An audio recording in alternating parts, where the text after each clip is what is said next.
The Kremlin tells Russians their soldiers are heroes. Professional, well-trained troops fighting in Ukraine. But Western officials say that Russia's running out of men. 70 to 80,000 killed or wounded. The solution? Signing up volunteers. Yevgeny was one of those who joined up. His mother, Nina, says that her son was given a gun and sent straight into Ukraine. Days later, he was killed. They just send them in, like dumb little chickens. They'd hardly even held a gun before. They're cannon fodder. The generals think, we've got a volunteer, great, in you go. In these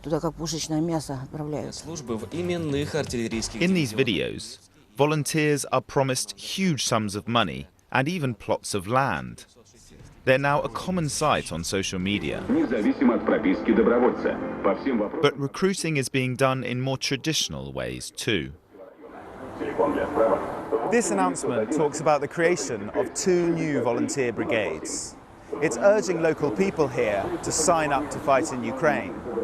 And this is a message that's being repeated right across the country. On TV, on social media, on billboards. It's a large-scale recruitment campaign for the Russian army. We should bomb them. I'd give them what for, this man said. If I were young, I'd go. It's too painful to talk about, this lady told me.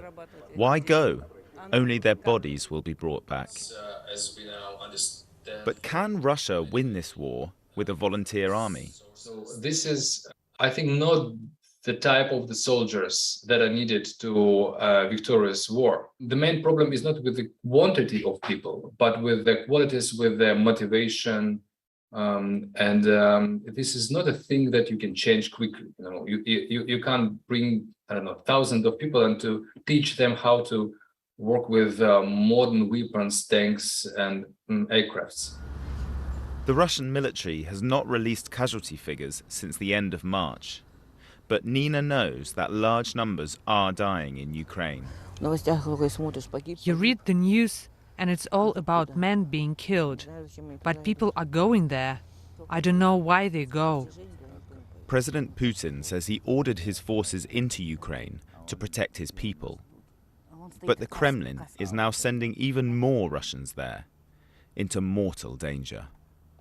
Will Vernon, BBC News, Moscow. Well, first of all, the MOD, as Churchill said, there's one thing worse than fighting with allies, and that's fighting without them.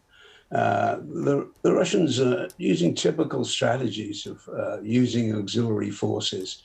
It is odd that the 2 republics forces in the Donbass are playing up. I would like some more detail. Not that I'm doubting my former ministry's information, but I'm a little bit skeptical. And also, the other point about why is Putin so proud that he won't declare a national emergency, and which will allow him to use some of the conscript and reserves and so on. Because all the other tactics have failed. They've been using allegedly up to 20,000, that's figures too inflated in my view, volunteers from Syria and Libya.